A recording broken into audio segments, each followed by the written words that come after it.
If you're even wanting to suggest something as being a risk factor in heart disease development, it's hypertension. Particularly, by the way, your diastolic, your bottom number blood pressure, because that represents the back pressure pushed up against the heart pumping blood.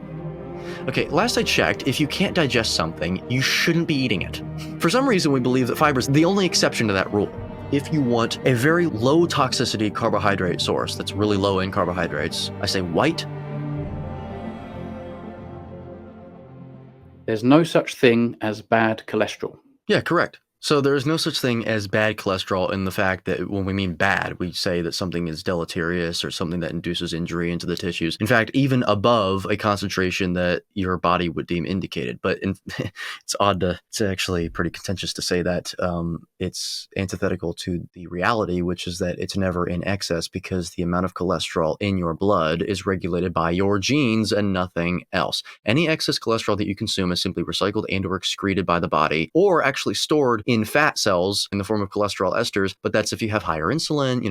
It's a multifaceted issue. The thing about cholesterol and the idea behind cholesterol being involved in heart disease, first of all, it's important to mention that the entire lipid heart hypothesis was fraudulently created. The fact that it was fraudulently put forth should raise some eyebrows in some sensible people. If the posit was put forth on a fraudulent, erroneous basis, then maybe the philosophy itself is erroneous. And in fact, it is. Because when you look at atherosclerotic plaque that builds up in heart disease, it is composed of 1 plus or minus 1% cholesterol. So that's a minimum of 0.2% roughly to 2% in people over 90 years old in autopsy analyses. The rest of it is largely scar tissue that can become calcified at later stages and then rupture, become unstable and rupture, and then form a blood clot. You often hear about this in these people. That's what causes the thrombus or the blood clot itself. The problem there is pretty clear. So if cholesterol is the cause of heart disease because it invaginates itself into the part of the blood vessels that we're talking about here that plaque builds up in, then you should see it in high concentrations as compared to anything else. You should see these fatty streaks that people are talking about, which you do see fatty streaks, but how much are we talking about?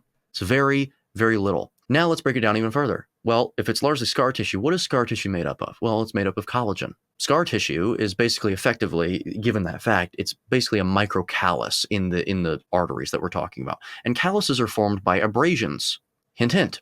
If you look at where these plaques build up, they only build up on the arterial side. They only form on the arterial side of the blood or the vasculature, not the venous side. So they only occur in arteries and not veins. So that's your first clue. If you also understand that the same blood is carried in the veins and the arteries, with the only exception being oxygen. Veins carry deoxygenated blood, arteries carry oxygenated blood. Not only that, they don't only form in the arterial side. They form in specific sites in the arterial side. They don't form like a blanket. And it just so happens that they are in predictable sites. They're 100% predictable every single time. And it's in the areas of the vascular system that have the highest turbulent blood flow. So they're not laminar. They're not simply sheared blood flow. They're turbulent. It's a disruption of the stable flow of the blood, and it usually happens at the bifurcations in the vasculature. That is associated, higher turbulent flow will worsen with hypertension. The higher your blood pressure, the worse that turbulent flow is, the more plaque builds up in those areas. If you're even wanting to suggest something as being a risk factor in heart disease development, it's hypertension. Particularly, by the way, your diastolic, your bottom number blood pressure, because that represents the back pressure pushed up against the heart pumping blood. So it's a better indicator than your systolic, even though your systolic will naturally start to increase as your diastolic goes up, but not necessarily proportionally. So yeah, when it comes to any of the lipoproteins that carry the cholesterol, any of the subfractions of the lipoproteins, their presence in atherosclerotic plaque is minimal, unless you have a severe genetic condition where your liver can't take up excess cholesterol from the bloodstream, and therefore it's like putting something in someone's mouth and putting your hand over it so they can't spit it out. It has to go somewhere. Cholesterol can, a lot of times, yes, it will start to invaginate into parts of the vasculature. Yeah, but that's different because we're not those people, right? So anyway. Most of the issues experienced on a strict carnivore diet can be avoided by transitioning slowly.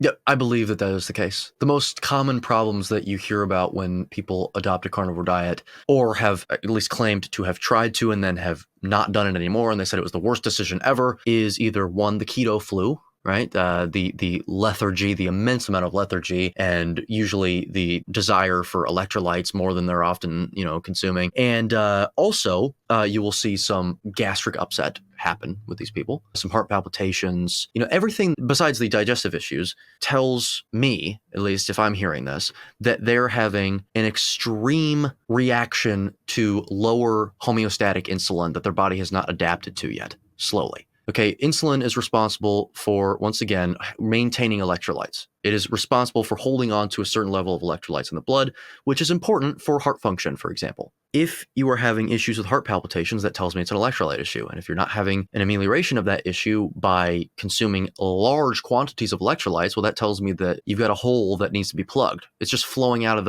the other system.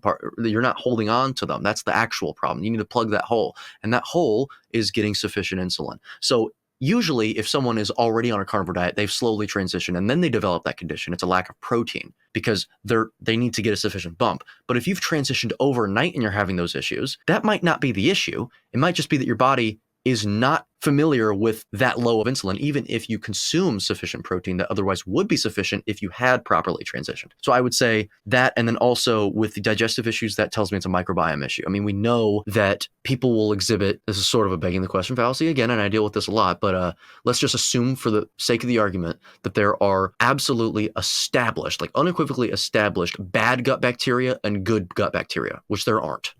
Okay, let's just assume that though. What a lot of people will do, a lot of scientists will do when they're trying to test a certain diet, for example, a carnivore diet, is they'll take people that are eating a plant-based diet or a regular standard American diet, and they'll transition them to a carnivore diet, whatever the hell that is, by the way, because there's no the carnivore diet with a capital T, a capital C, and a capital D. Again, we'll be as forgiving as possible here. They transition them to a carnivore diet overnight, and then they analyze their gut microbiota changes, and they see, oh, well, there's this bad gut bacteria that was promoted in terms of its growth. Perhaps it's because they transitioned overnight, because we know when these people, for example, were transitioned to a carnivore diet, in one particular study that I'm referring to, and they were said to have exhibited and developed, I think the word was cultivated, a specific gut bacteria that was deemed negative. Later down the line, it was shown that over time, their gut bacteria produced another type of bacterium that was designed to metabolize that metabolite that was produced, that was supposedly harmful. So you may very well have issues. I mean, you can't expect to simplify as much as I can after everything that I've already said. If you have a dog that has eaten kibble for 5 years, let's say, and you transition them to a carnivore diet overnight, do you think that they're not going to have any problems at all? Digestive problems, lethargy problems? Because if you think that, then I'd rethink. So yes, I do believe that most of those problems, it comes down to two things. Either you transitioned too abruptly, or you have not been consuming sufficient protein along your journey, like on your carnivore journey. Or perhaps you're not consuming sufficient electrolytes, maybe, but we see in the carnivore space, like with Anthony Chaffee, a lot of people don't even need to consume salt. So like it seems like as long as they get enough protein, it doesn't matter anyway. Yeah, agreed. Plants and therefore fiber do not belong in human diets in any significant frequency. Yeah, I totally agree with that. In fact, I would not only agree with that, I would say that it's just true. And with respect to fiber, with every single inference that we have, you were probably familiar. I actually know a lot about your story. You're probably familiar, maybe, with the 2012 study that was published in the World Journal of Gastroenterology that was trying to study or assess fiber's efficacy to ameliorate constipation in people with idiopathic constipation. And as much as it was a pseudo-scientific study, because again, all of these studies are, it was the most scientific study that was ever conducted on trying to assess fiber's efficacy in ameliorating constipation, because they were the only study or researchers that attempted to control for confounding variables. It was a small sample size. However, the results were tough to ignore, to put it simply. They were split into three groups. One group was told to maintain their fiber intake.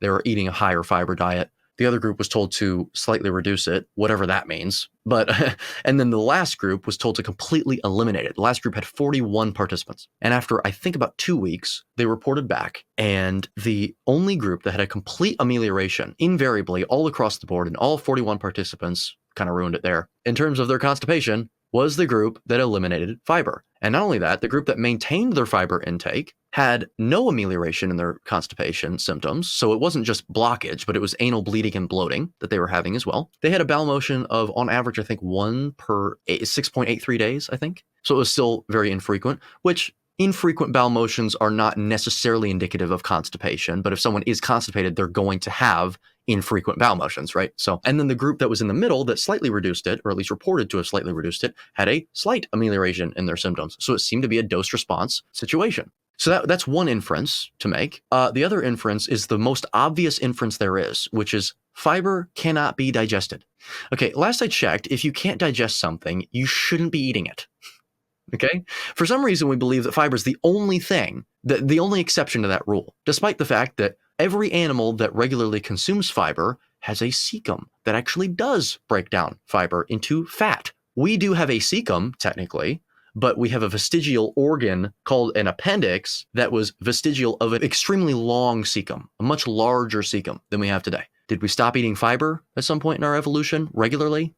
Because, I mean, there it is. That's what I mean by expanding your horizons, making greater, like, see the forest, not just the tree. Comparative anatomy tells you right there. I mean, where do you get fiber from? Well, you get it from every single plant, effectively, unless you refine it. And we're definitely not evolved to eat Twinkies. So, that's one thing with fiber. There's only two associative factors when it comes to diverticulosis. It's an outpouching or breaking down of the distal colon. So you have these like pouches that can get infected. So it can lead to infection that way, or early death if left untreated, because it can trend towards diverticulitis, where they get inflamed. And that's increased number of bowel motions per day and increased fiber intake, which those two usually go hand in hand. The more waste you're eating, the more you're going to expel of that waste. Then you pair it with the fact that fiber, when it's fermented, in the case of things like soluble fiber resistant starch, they ferment, usually, yes, they ferment into short chain fatty acids. That's usually what you'll hear. Yeah, what else do they ferment into? Well, they ferment into aldehydes, which are extremely reactive and not good for us to have in our bodies. And it's also fermented into methane gas. Maybe we shouldn't be focusing on the methane emissions from cows, but maybe humans that are eating a plant-based diet, because cows aren't the only ones that release methane. But anyway, not good stuff, arguably. And also the short-chain fatty acids that are produced from fiber fermentation are only utilized in a very focal part of the small intestine. They're not utilized systemically. And just to top it off, the short-chain fatty acid concerned is usually butyrate or butyric acid, interchangeable depending on what context you're referring to them. But the main ketone body, at least one of the main two ketone bodies produced during systemic ketosis, which happens when you consume a carnivorous ketogenic diet, is beta-hydroxybutyrate, which is metabolized almost identically. You get the same effect, and you can guarantee that it will actually be systemically used and not just used in your intestinal cells. And then when it comes to plants, overall plants as an umbrella term, they have defense chemicals that are clearly defense chemicals. For example, sulforaphane, which we're told is healthy. I just got done reacting to Rhonda Patrick yesterday, who said that sulforaphane, you should be eating a lot of it. It comes from broccoli and broccoli sprouts because it activates your pathway, this pathway called NRF2. It's an antioxidant pathway. It's involved in upregulating your antioxidants that you create on your own. You know what else activates NRF2 pathway is smoking. The reason why is because you're inducing oxidative stress. And so in order to counteract that, your body upregulates its own antioxidants. Sulforaphane is called anti-cancer because of its ability to kill cancer cells through oxidation, because it does that with every single cell, even healthy ones. So of course it's going to activate your NRF2 pathway. That begs the question as to whether it's a good thing or not. And so all of these compounds, not to mention sulforaphane is not in broccoli. It's released from broccoli when you cut it. Interesting. We probably shouldn't be eating it. Lectins, phytic acid, oxalic acid, all the common ones that we hear about. Glycoalkaloids, which are neurotoxins. They disrupt cholesterol. They disrupt cell membrane structure and function. They can cause them to leak or burst on impact if you have enough of them. In fact, we actually use glycoalkaloids in sarin nerve gas. Yeah, and I mean, I know that people would be inclined, the opponents would probably be inclined to say, you're not going to suffocate from eating broccoli. It's like, that's not the point. What is the requirement for these compounds in the human diet? Best to stay away from them if there's no requirement for them, and above a certain physiological concentration in the body will induce injury. Plants are not toxic once you've cooked them thoroughly. They're less toxic. And it also depends on how long. Once again, if you get thoroughly enough in terms of its cooking process, then you can make them less and less toxic. Yes, but eventually there's a diminishing return there where you're not going to get to a point where they are completely non-toxic. Fiber that is not broken down, even in pressure cooking. You can break down a lot of lectins.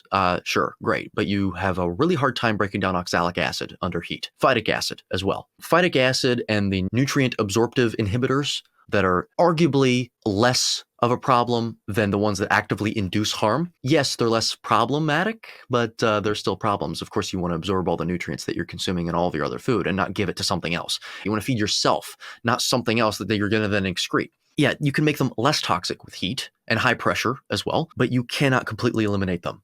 So at the end of the day, instead of trying to, if you have to go through a huge process of trying to detoxify something before you eat it, and you're still, the double whammy is that you're still going to leave some toxicity in there, you might want to just not eat it at all. The only thing that I ever tell people is if you want low toxicity carbohydrate source that's really low in carbohydrates, I say white basmati rice, organic, pressure cooked.